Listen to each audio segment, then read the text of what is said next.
दोस्तों नमस्कार। आज से हम एक नई सीरीज शुरू कर रहे हैं अपने इस चैनल में आयांस इंडस्ट्रीज में, जिसमें हम लोग डिस्कस करेंगे how to start a company और how to start your food venture. उसमें हम लोग बहुत सारी डिस्कशन करेंगे। पर डे एक वीडियो आएगा और उस वीडियो में हम लोग ये डिस्कस करेंगे कि क्या क्या प्रॉब्लम्स आती है। हम लगभग 6 साल से आपके लिए कार्ड बना रहे हैं और इस लॉन्ग ड्यूरेशन में बहुत सारे एक्सपीरियंस हुए, क्या क्या प्रॉब्लम आती है उधर ऑन साइट, और कैसे आपको बीच में कभी रुकना पड़ता है, कैसे आप किसी प्रॉब्लम को टैकल कर सकते हैं। ये सारी वीडियोज में डिस्कस करेंगे। आज का जो हमारा टॉपिक है, हमने वो टॉपिक लिया है कि कई बार क्या होता है, आपका जो आपका सेफ होता है कार्ड्स पे, वो ज़्यादा टिकता नहीं है, तो उसमें कुछ हमारी मिस्टेक्स होती है, कुछ सेफ की मिस्टेक्स होती है। मैं आपके पर्सपेक्टिव से ये चीज़ें बोलूँगा, जितना मेरे को एक्सपीरियंस मिला है इस 6 साल में, वो सारा मैं इधर आपको डाल के दूँगा और आप लोग इसको इम्प्लीमेंट करिएगा। As a manufacturer of the cart, मैं बहुत सारे कस्टमर से मिलता रहता हूँ, उनके फीडबैक लेता रहता हूँ और उसको मैं एक करीब 4-8 मिनट के वीडियो में मैं डाल के दूंगा आपको, जो आई होप बहुत आपको हेल्प करेगा। और आगे अगर कुछ आप जानना चाहते हैं तो आप कमेंट में डाल दीजिएगा रिलेटेड टू। पर डे मैं एक वीडियो जारी करूंगा और उससे बहुत जानकारी आपको मिलेगी। इसके लिए चैनल को सब्सक्राइब कर लीजिएगा और बेल आइकन को हिट कर दीजिएगा, तो नोटिफिकेशन आपको टाइमली आता रहेगा। तो चलिए अब डिटेल वीडियो समझते हैं कि क्या क्या समस्या आ सकती है और क्यों आपका सिर्फ जो है आपको छोड़ के चला जाता है, और कई बार चला जाने के बाद वो क्या करता है उस पर हम लोग नहीं पढ़ेंगे। तो सबसे पहले ये है कि सिर्फ जो आप रखते हो, कोशिश करो, अगर आपने उसे काफ़ी समय के लिए हायर किया हुआ है आपके कार्ड ऑर्डर के बाद, तो आप उससे अगर कुछ इन्वेस्ट करा सकते हो तो ये बेटर होगा। उसमें क्या होता है, कोलैबोरेशन फीलिंग आता है, कोलैब का फीलिंग आता है। पॉसिबल हो तो आप उससे कुछ इन्वेस्टमेंट ले लें और बदले में उसे कुछ अगर टर्म्स ऑफ रजिस्ट्रेशन यानी कि प्रोप्राइटरशिप में या पार्टनरशिप में या कंपनी बना के करते हैं तो ज़रूर उसको कुछ एसेट दीजिएगा, इससे वो लाइफ लॉन्ग आपके साथ बना रहेगा। उसके लिए भी आप हमसे डिस्कस कर सकते हैं, कमेंट में डाल सकते हैं और बहुत सारे यूट्यूब कर सकते हैं, काफ़ी जानकारी मिल जाएगी। दूसरा ये है कि जो वर्किंग आवर है उसे आप डिफाइन कर दीजिएगा एक सेफ के साथ, या कोई आपका उधर हेल्पर है उसके साथ। वर्किंग आवर बहुत ज़रूरी है डिफाइन करना, बिकॉज ऑफ वर्किंग आवर जब नहीं होता है तो सेफ को लगता है कि मैं बहुत ज़्यादा टाइम इन्वेस्टमेंट कर रहा हूँ और रेगुलरिटी नहीं है। उसकी भी अपनी फैमिलीज होती है, उसे भी उसको सपोर्ट करना रहता है, तो इस वजह से थोड़ी सी मिस अंडरस्टैंडिंग होती है आपके और आपके सेफ के साथ, इसलिए वो आपको छोड़ के चला जाता है। तीसरा, उसका वर्क डिफाइन करना बहुत ज़रूरी है, मतलब वही खाना बना रहा है, वही पैकिंग कर रहा है, वही जो है आपका सब कुछ देख रहा है घर पे। मैंने तो ऐसे ऐसे केस देखे हैं, मैं केस स्टडी साथ में आपको दूंगा कि मैंने देखा है, एक व्यक्ति हमसे कार्ड लेके गए थे और मैंने देखा कि उनकी वाइफ, उस व्यक्ति की वाइफ उसी शेफ से अपना खाना भी बनवा ले रही थी। तो दैट्स नॉट गुड थिंग। इस तरह से तो फिर शेफ भाग ही जाना है, उसको रुकना नहीं है। और इस तरह से तो चीज़ें एकदम डिफाइन होनी चाहिए कि तेरे को ये करना है, सुबह उठना है, ये करना है, ये करना है, ये करना है। आप माइंड में एक चीज़ ज़रूर रखिए कि वो भी एक इंसान है, और जैसे आप अपने लिए डिसाइड करते हो उसके लिए भी डिसाइड करिए, उसको भी उसका फ्यूचर दिखना चाहिए। फ्यूचर आप डायरेक्टली तो नहीं दिखा सकते, लेकिन आप अगर उसे भी एक पार्टनरशिप और उस टाइप की फीलिंग दे सकते हैं तो वो बहुत बेटर है। या एक टारगेट दे दीजिए कि इतने दिन में आपको ये चीज़ हो जाएगी हमारे से, जो भी प्रैक्टिकल पॉसिबल है। क्योंकि देखिए, हम आपको और सेफ को सबको पता है कि 50% प्रॉफिट इस इंडस्ट्री में है, फूड इंडस्ट्री में जो सर्विस है उसमें। तो उस हिसाब से प्लान बनाइए कि उसका भी बेटरमेंट हो, आपका भी बेटरमेंट हो, देन वो कभी आपको छोड़ के नहीं जाएगा। तीसरा जो पॉइंट है कि सैलरी डिसाइड होना चाहिए और सैलरी की एक डेट होनी चाहिए। ये बहुत खास बात है, क्योंकि कई बार सेफ का ये कहना होता है कि जब हम मांगते हैं तभी मिलता है। ऐसे भी बहुत केस मेरे पास आए हैं डिस्कशन के लिए। तो एक डेट होनी चाहिए कि इस डेट को तेरे को सैलरी मिलेगी।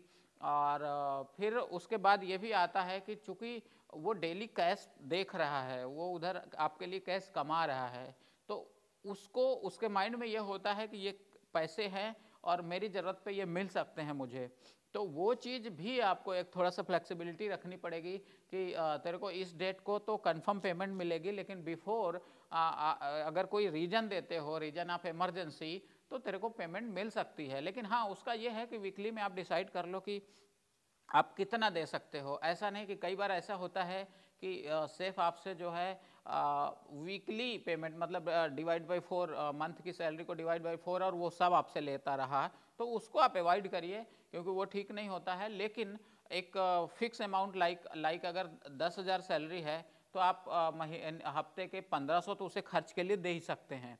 तो ये भी फ्लेक्सिबल रहना पड़ेगा आपको।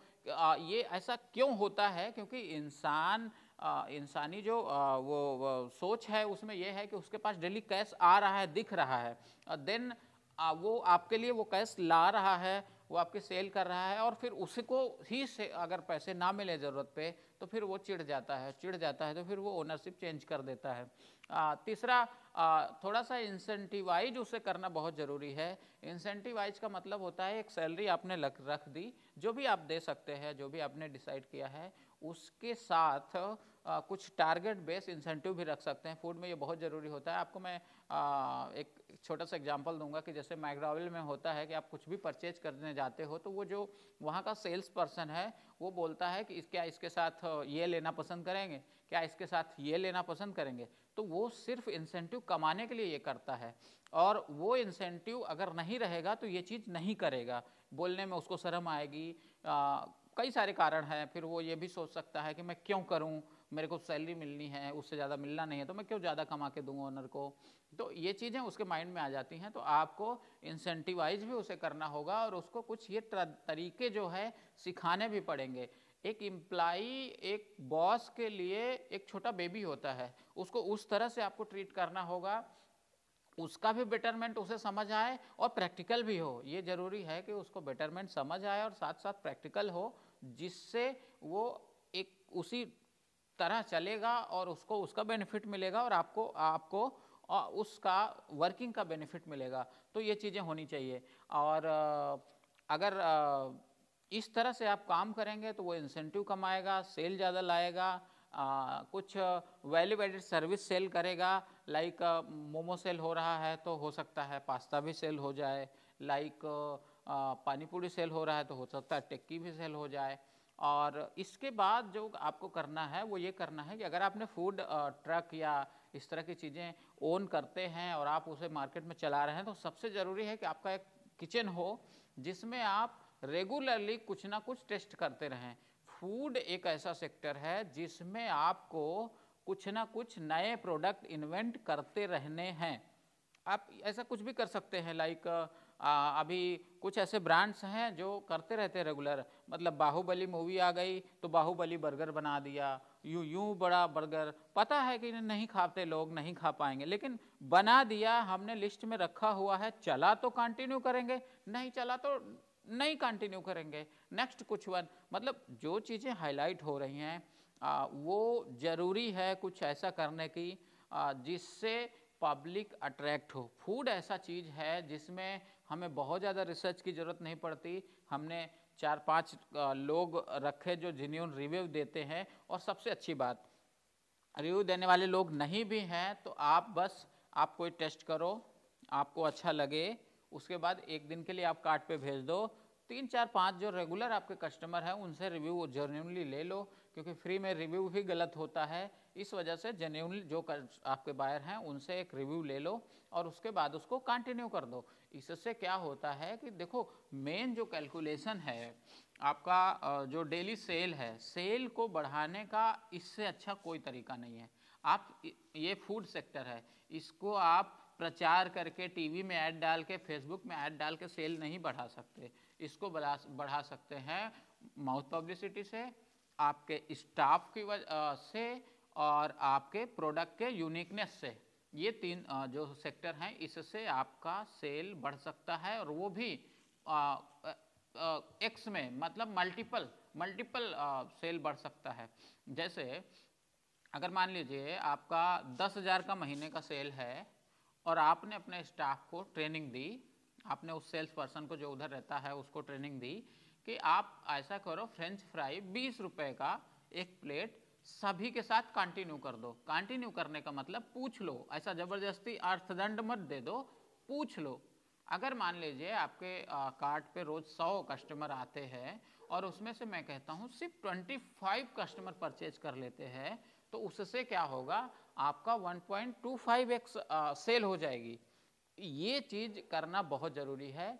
अब सपोज करिए हमने कुछ एक नया बर्गर निकाल दिया और आज हमने निकाला, बेस किचन में टेस्टिंग हो गई, ये ओनर का इन्वॉल्वमेंट इसमें ज़रूरी है। या फिर अगर बड़े सेटअप्स के साथ कर रहा है तो वो अपने एक स्टाफ को भी बोल सकता है कि तेरे को ये रिसर्च करनी है, तेरे को पहले अपने स्टाफ में चेक करना है, फिर अगेन अगले दिन नेक्स्ट डे हमारे 5-10 जो लॉयल कस्टमर हैं उनको फ्री में देना है, और उसके बाद इसके ये चार्जेज होंगे और ये कंटिन्यू हो जाएगा। पब्लिक लाइक करती है, 1-2 दिन 7 दिन का आप रिव्यू लीजिए, उसके बाद या तो उसे कंटिन्यू करना है या तो छोड़ देना है। Very simple. वर्थ इट लोगों को लगेगा तो निश्चित रूप से खाएंगे, क्योंकि ये वो सेक्टर है जहाँ पे ज़्यादा लोग नहीं सोचते। मतलब ज़्यादा सोचने का मतलब इसमें किसी प्रमाण पत्र की जरूरत नहीं है, वो उसको बस टेस्ट करते हैं, पसंद आया तो वो कंटिन्यू हो जाता है। इसमें किसी प्रमाण पत्र की जरूरत नहीं है, किसी BIS हॉलमार्क की जरूरत नहीं है। ये चीज़ होती है तो इसका एडवांटेज आपको लेना चाहिए। अभी जैसे मैं बोलता हूँ कि एक हॉट डॉग अमेरिका में बहुत पॉपुलर है, हम उसको हॉट डॉग को इंडियन स्टाइल में बना सकते हैं, बिल्कुल बना सकते हैं, और मुझे लगता है कि लोग पसंद करेंगे। अब डिपेंड करता है कि आप उसको कैसे रिप्रेजेंट करते हो। दूसरी चीज़, आप कैसे उसको, वहाँ आपका जो सेल्स पर्सन है वो कैसे पॉइंट पे उसको प्रेजेंट करता है, कैसे कस्टमर को ऑफर करता है। एक प्लानिंग आपने करी, 4-5 लॉयल कस्टमर सभी के होते हैं, उनको टेस्ट करा दिया। इफ़ वो बोलते हैं कि एक स्केलिंग कर ली कि कितने लोग यस बोल रहे हैं कि ये होना चाहिए और ये आएगा तो हम परचेज करेंगे, ये करके आपने उसे कंटिन्यू कर दिया। इसी तरह नेक्स्ट डे या नेक्स्ट वीक, या आप ऐसा एक रख सकते हैं कि हर वीक हम एक नया प्रोडक्ट डिसाइड करेंगे, नया इन्वेंट करेंगे और उसको चलाएंगे। रूप बदलना है। मैकडी और इस तरह के जो भी ब्रांड हैं, मोमोज, वाव मोमोज और इस तरह के जो भी ब्रांड है, वो लोग ये सब करते हैं, ये सब रूल्स अपनाते हैं। आपको सिर्फ सुबह उठ के आपको शेफ के साथ झगड़ा करते हुए, कार्ट लगा के स्टार्ट करा के आपको सिर्फ पॉइंट पे भेज देना, ये नहीं होता है। इसमें ये भी होता है कि आप कूल माइंड से सुबह कुछ नया डिश के बारे में सोचें, उसको प्रिपेयर करें, चेक करें और कंटिन्यू करें। इससे आपका सेल्स बहुत बढ़ सकता है। कस्टमर जहाँ पे आपकी कार्ट अवेलेबल है, वहाँ पे वो जो लिमिटेशन है फुटफॉल की, वो उतनी ही रहेगी, उसी में आपको सेल बढ़ाना है। या तो आप पर डे चेंज करेंगे प्लेस, वो भी रिकमेंडेड नहीं है। आप डेली फूड कार्ट, इनमें पहिए होते हैं, इसे आप चेंज कर सकते हैं, लेकिन डेली चेंज करना इज नॉट गुड, क्योंकि कस्टमर का एक फेथ बनता है जब आप एक जगह रहते हो और वो आपको खोजते हैं किसी न किसी यूनिकनेस से।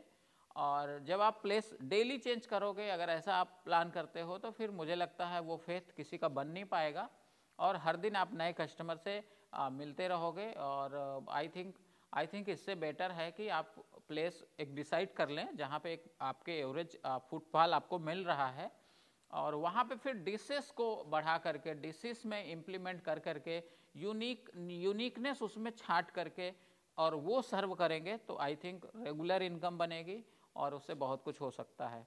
तो आप ये सब इम्प्लीमेंट करेंगे और आप अपने शेफ के वेल विश, उसके पैटर्न, उस पर ज़रूर ध्यान देंगे, उसको हेल्प करेंगे। अगर वो नहीं कर पा रहा है तो उसे हेल्प करेंगे, और हो सके तो उसे सुविधाएं दें। उसका भी अपना फैमिली होता है, और उसे एक टाइम बाउंड करें कि एक टाइम पे इतना ही आपको काम करना है। ऐसा नहीं कि आपका कई बार मैं तो ये भी सुनता हूँ कि जब तक डिश ख़त्म नहीं होगी तुम वापस नहीं आ सकते, चाहे 12 बज जाए।